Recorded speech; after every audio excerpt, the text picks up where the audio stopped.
Hello again, everyone. Today I'm in Carson City, Nevada. Carson City is the state capital of Nevada, and I am at the Nevada State Railroad Museum. And this is a locomotive and a caboose. It's located right outside of the museum, right along the highway. You can hear the traffic noise, I'm sure. And this is a 440 steam engine built by the Cook Locomotive Company in Paterson, New Jersey. And if we look on the builder plate here, you can see it was built in 1861.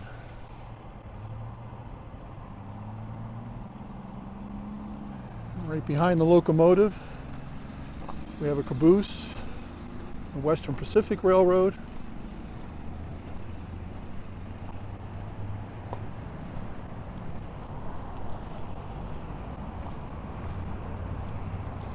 And along the track here is a water tank and a freight house where freight was received from the railroad, and also local businesses would bring their freight here to be shipped out. There's also a waiting room for passenger service and a ticket office to buy train tickets. And this I thought was interesting. This track here is dual gauge. You see it has 3 rails instead of the standard 2. The outside rails are standard gauge. Oh, by the way, there's Star's accompanying me out here. The outside rails are standard gauge, and then this third rail, the one in the middle here, will be used for the narrow gauge trains and cars. And there's some other interesting things to see out here. There's some old carts over here. Let me walk over here quickly, and you see those. These are baggage carts. They're used for, obviously, to bring baggage and freight to and from the train.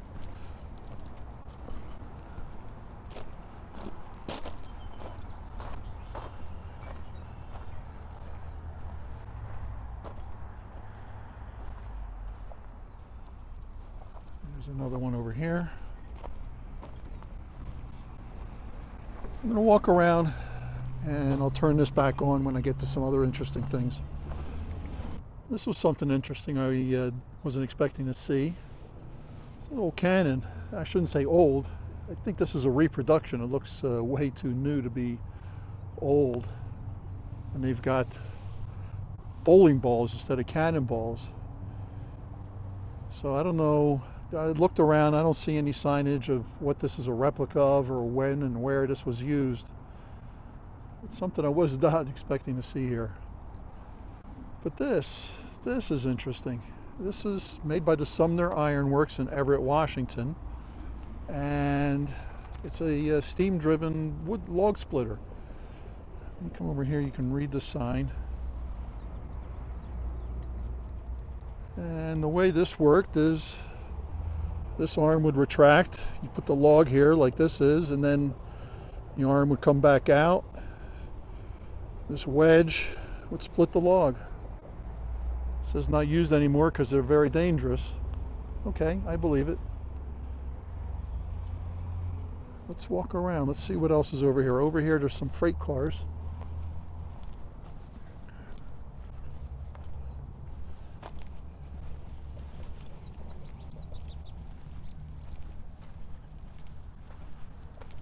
A couple of trucks. One truck here. There's another one over there. And this old car, loaded with junk, rusty old bits of couplers and wood, and I don't know what else is up here. Actually, there's a string of them, 3 of them. They're old. Put so much on there, they actually broke the floor of it. And over here,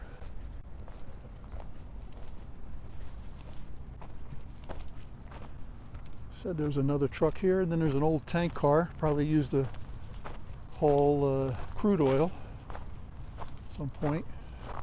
I'm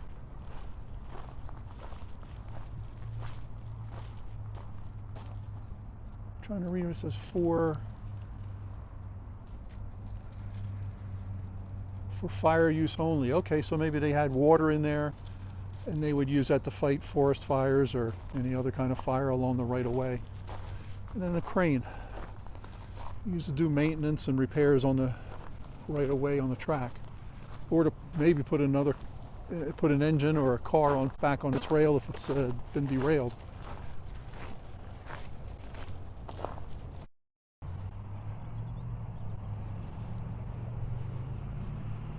Okay, here's what the outside of the museum looks like.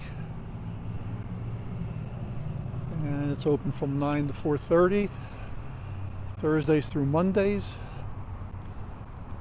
Today's Monday, and it is open.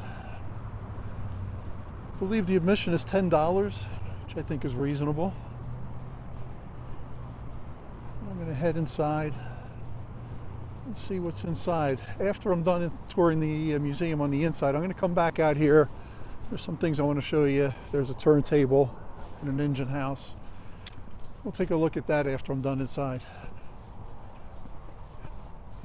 I'll see you when I get inside. Okay, we're inside the museum now, and the first person you're going to meet is... My name is Del Lindstrom, and I'm a volunteer at the admissions desk on the motor car crew here at the Nevada State Railroad Museum, and thank you very much for coming. Please look around and have a great time, and if there's information that you need, we'll be happy to supply it for you, sir. Excellent. Thank you very much. I'm glad to be here. Okay. Have a good day. Okay, thank you.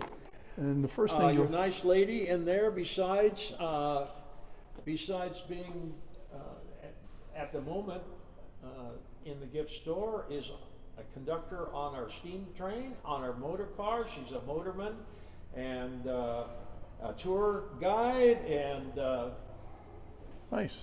I'm training to be the fireman on the steam engines. So. Oh, wow, that's exciting. Yeah, it's the best thing about volunteering here is they'll train you to do whatever you want to do. So. Okay. Nice. And your name is Nancy? Nancy Dice, yeah. Nancy. Would you mind telling us a little bit about your...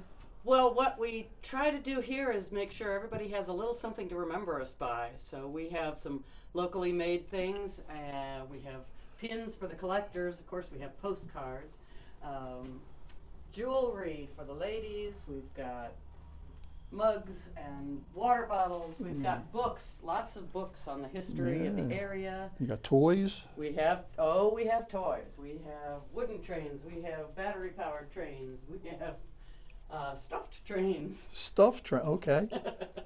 Got some good resource material here, I see. Yes, a lot of good books about our equipment, the Virginia Truckee when it was in operation, and.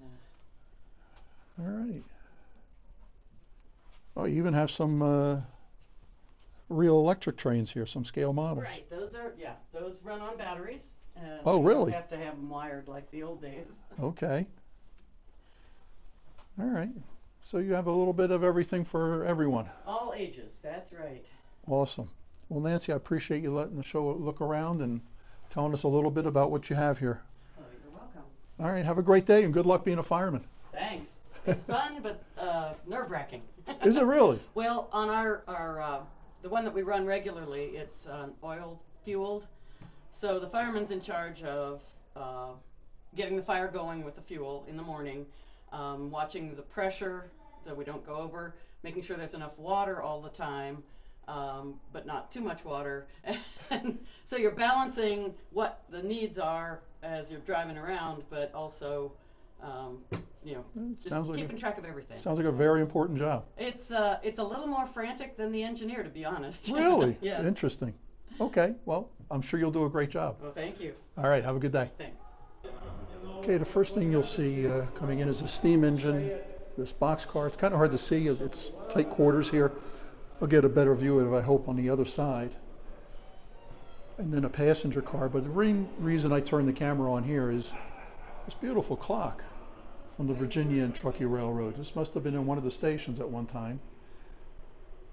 And maybe the conductors adjusted their stopwatch, or not stopwatch, their pocket watches to this. This might have been the standard at one of the stations that they kept time with.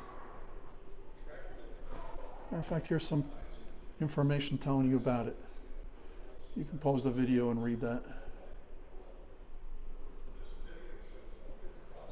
And then the other thing I wanted to show, there's some beautiful scale models here, some rail equipment.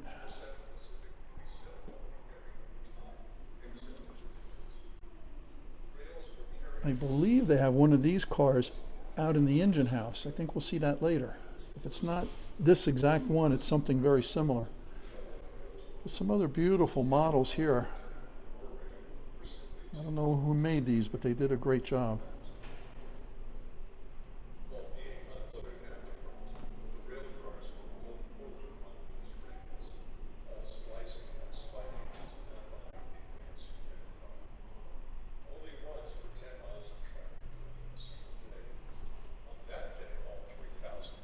You get a little closer to one of these, you can see the details. Beautiful.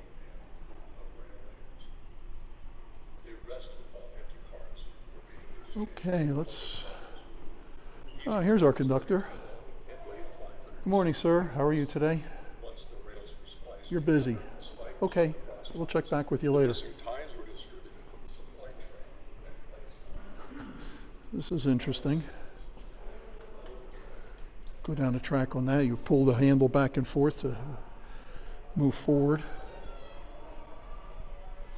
I know these have a name, but I can't think of it. If you know the name of this, please do me a favor, leave a comment down below. And here is a wooden passenger car. This needs some work done to it,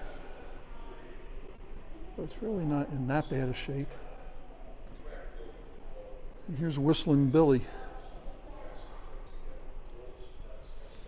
Fortunately, this is as far out as I can zoom. I can't get the whole thing in. Not sure what this was ever used for. There we go. Here's some information.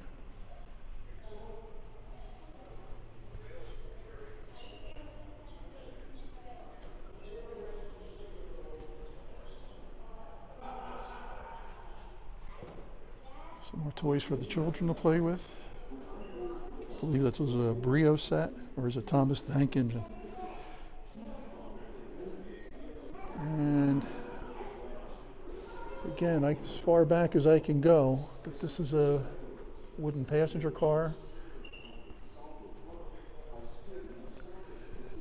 And boxcar number 1013. Here's the inside of that one passenger car that I filmed a little while ago that needed some work. That's where the passengers sat. And this area would be baggage and freight that was being moved along the line.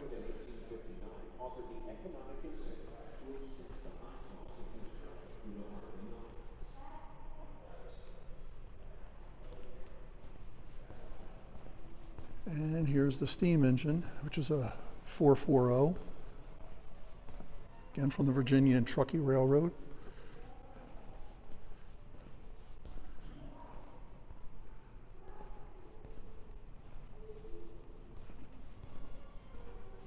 Let's look at the builder's plate. Okay, this was made by the Baldwin Locomotive Works, Philadelphia, Pennsylvania. Doesn't have a year. Will the front have a year?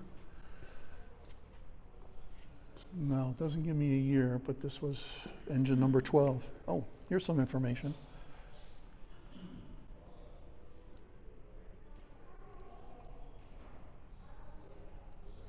Beautiful engine.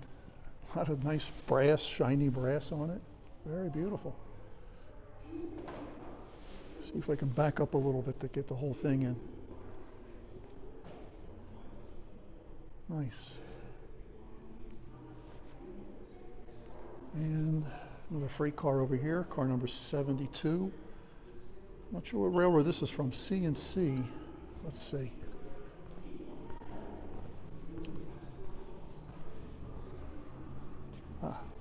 Carson, Colorado flat car.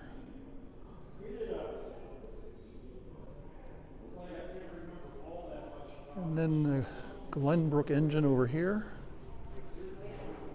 Another beautiful engine.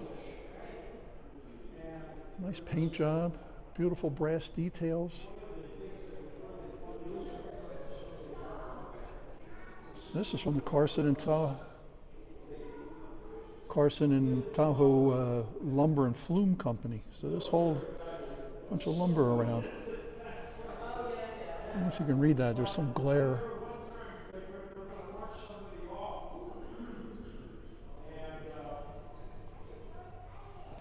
What a beautiful engine.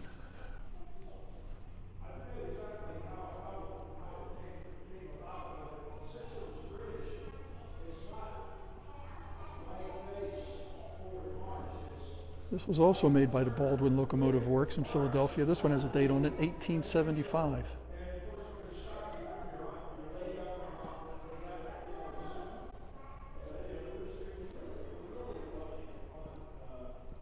I don't know if these were this well decorated when they were actually in use.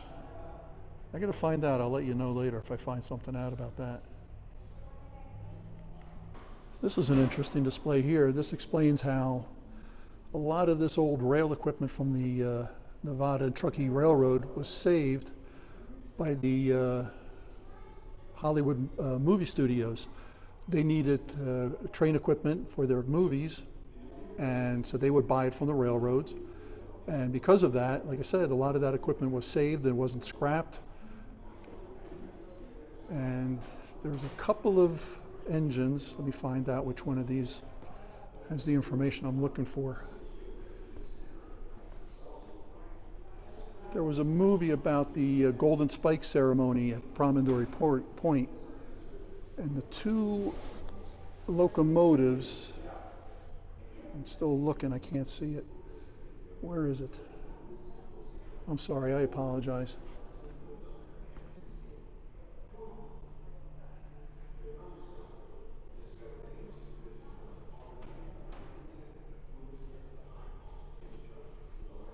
Here it is.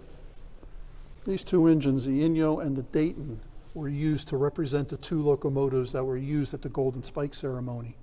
And those two locomotives apparently are outside here at the museum at the annex. So we'll go outside later and check those out.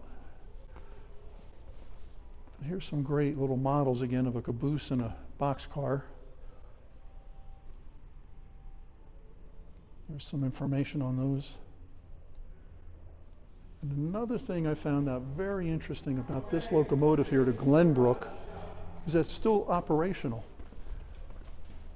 And the other thing I didn't know about it, I didn't notice at first, was it is narrow gauge as well. It's a 3-foot gauge. Remember outside I had shown the dual gauge track? Well, this locomotive would use the narrow gauge portion of that track. 36 inches, 3-foot gauge.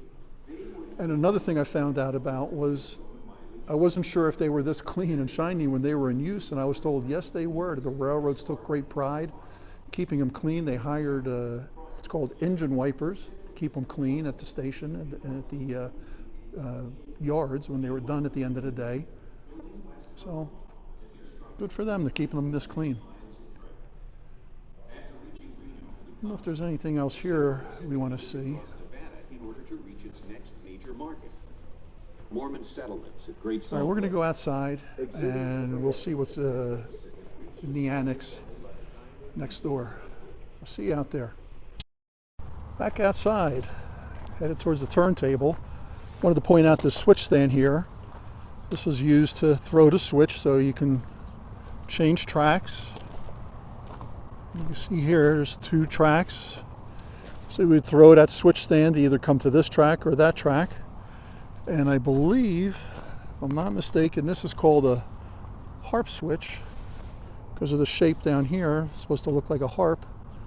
If I'm wrong about that again, please correct me in the comments below. And over here is the turntable.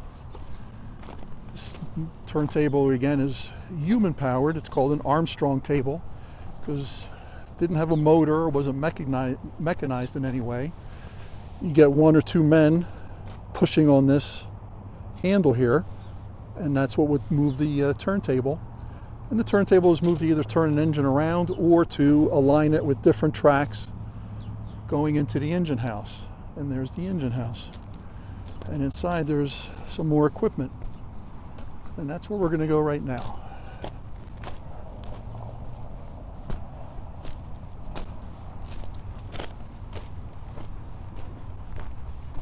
Going to be kind of tight in there, so I don't know how much of each piece of equipment I'll be able to film at once, but I'll do the best I can. How you doing today? I'm good. Mind if I put you on the video here? What? Do you mind if I video you? What's your name? I'm the ugliest face you'll find around No, here. I don't say mind. that. Don't say that. What's your name? Calum. Calum. Nice to meet you. Can you tell us a little bit about some of these equipment here? Yeah, so basically, while we call it the annex, it's more appropriate to call it Dad's Garage. Okay. It's where we keep all the stuff that we run and the stuff that we say will run one day. Okay. Just like that. So there's still some works in progress. Yep. Okay. All right. And I'm told this is this is the only operational. What is this called again? An This Emerson? is called a McKean motor McKean. car. This was built by a Mr. McKean of the Union Pacific Railroad. He also had a severe fascination with ships, being from Omaha, Nebraska. Huh. And he figured, hey, we got these newfangled internal combustion motors. What if I slapped a motor on a passenger car? What would happen? Well, you get the self-propelled railroad car. Wow. Yep. McKean wasn't the first to try it out, but he definitely had the most unique looking. Yeah, it is. I don't think there's anything else that looked anything. It has like a steampunk look to it. The number of times I've heard it be said like that. I'm sure. And this was used as a diner a couple times after it was done with the railroad, and it was even used as a. It was Oh. It was a diner at one point. Wow. Yeah, we use a cat diesel now, but this wasn't what the original motor was, right? Yep, the original motor was a Wilson 110 horsepower motor. Okay. And it was a complete useless piece of junk. Mainly in that you had to completely disassemble the transmission to get it to go backwards. Oh, geez, that's not convenient. Which is one of the main reasons why the McKean motor cars belted up and died. Oh, wow. And there was 152 of these made? Yep, and there's 5 still left plus one singular trailer. Okay. We've got 3 of them. Oh, wow. But this is the only one that's operational. Yep, as of the time of recording. And these are standard gauge, correct? Yep. Okay. Was there ever glass in the windows? Yeah, we just have the portholes pulled up so that. Oh, okay. Oh, I see. They're inside. It's okay to go in? Oh, please go ahead and test out the seats. Let's go out. Oh, wow.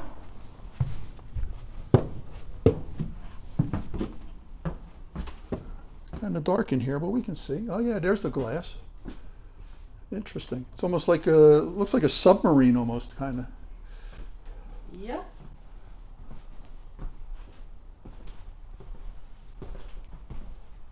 And here's where bags and luggage and some freight would go. Add-on that the Virginia Truckee did in 1922 to basically increase the versatility of this car. As built, this entire compartment from the engine cabinet to the rear was all first-class seating. Okay. Was it a one-person crew? Was it just an engineer, or was there a fireman along too? Two-person Or conductor? crews. So it's a conductor and an engineer. Yep. Okay. And that was one of the main reasons why motor cars like McKeans were bought. Because back in the steam days, you had to have 5 crew members. Okay. With a motor car, you could just have 1. Wow. Just have 2 people. This is interesting. This bench seat and this curved end. Different. Very nice. Yeah. This was all redone by volunteer work. When we got it, it was just the bare body shell. Yeah, the gentleman inside told me they had to remake everything because all this stuff was stripped out when it was converted into a diner, right? Yep. So even these windows were remanufactured? Mm-hmm. Wow. These are all replicas based on drawings and photographs of sister cars. Interesting. Huh. Well, they did a great job. Looks good. If you didn't know that, you would swear it was all original equipment. All right, let me go out here and check out the rest of this. I appreciate everything you told us about it. No problem. sure I don't crash out of here. JW Boker. This is standard gauge as well? Yep. And this is operational too, correct? No. This one is not. Nope. Hasn't run since 1958. The last time they put a fire in the locomotive, they discovered that she leaked worse than Niagara Falls. That's a shame. And again, Baldwin Locomotive Works in Philadelphia, 1875. Huh.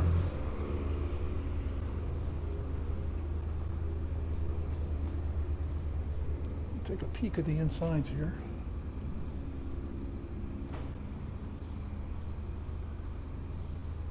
This back here, this is a Porter back here? Yep. That's narrow gauge, 36 inch. Neat. Joe Douglas. This is officially our doot of the property. Your what? Our doot. Dude. What is that the nickname you gave it? Yeah? No, so doot is a internet slang term to describe something that is absolutely incredibly cute. Oh, okay. I'm not familiar with that term. Interesting. Is this operational? Nope. This one's not up. Okay. Cool. And this is 1882. Porter Locomotive Works. Interesting. And then you've got some more freight cars back here, some box cars.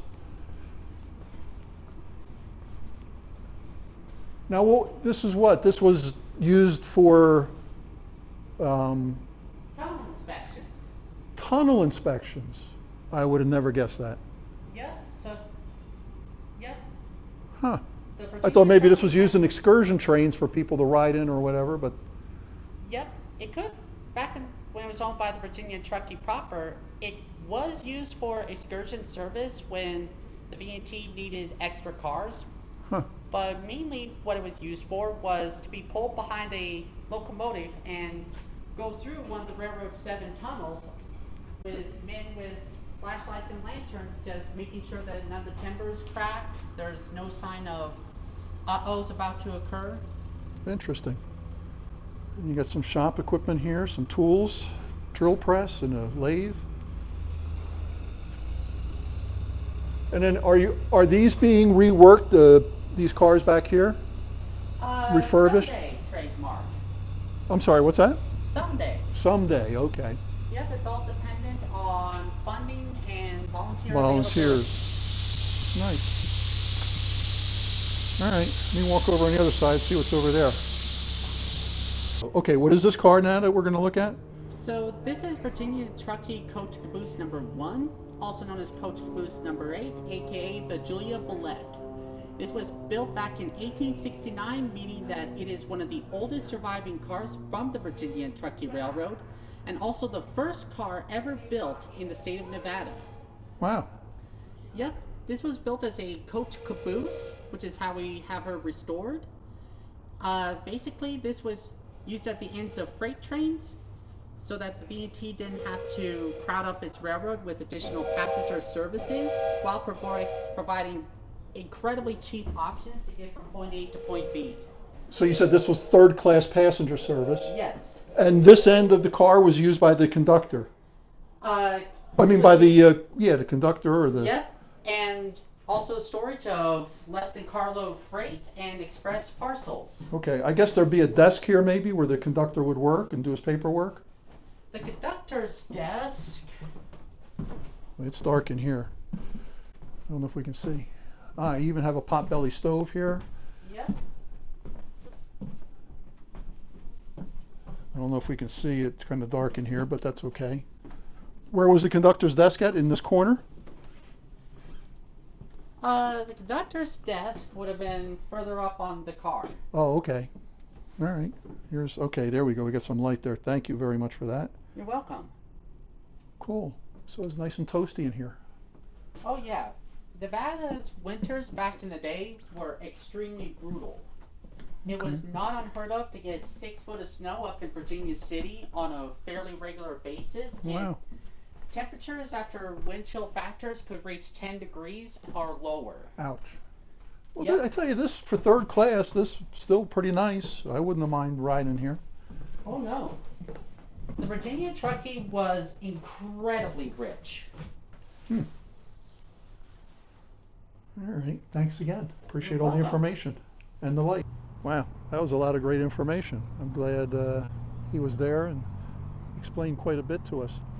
He also explained to me that the turntable, it was very easy to get it started. You can get one person to start turning it, but it took 4 people to get it to stop. He said, you know, some of the locomotives weigh, what do you say, 60 tons, I think? I'm not sure if I got that number right. But you can see there's a handle on this end and there's a handle on the far end. Let me zoom in a little bit and you can see. So they had people on both ends. One person could start it, but you would need 4 people to stop it because there's a lot of momentum because of all the weight of the locomotives. But this was a very nice museum and lots of great information. Oh, I had mentioned the locomotives that were supposed to be, well, they are in the annex, but they were in the shop and there's no public access to it, so I couldn't go in there and film them, which is a shame. But still, lots of great information on the equipment that we could see.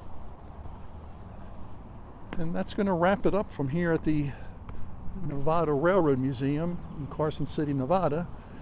I hope you enjoyed that. I know I did. And until the next, I appreciate you watching. And if you watched this far, if you would please consider subscribing. Hitting the like button is always nice too. And until the next time, keep smiling. Remember, all shall be well. And just be grateful for everything you have. Thanks again for watching. Have a great day. We'll see you next time. Bye-bye.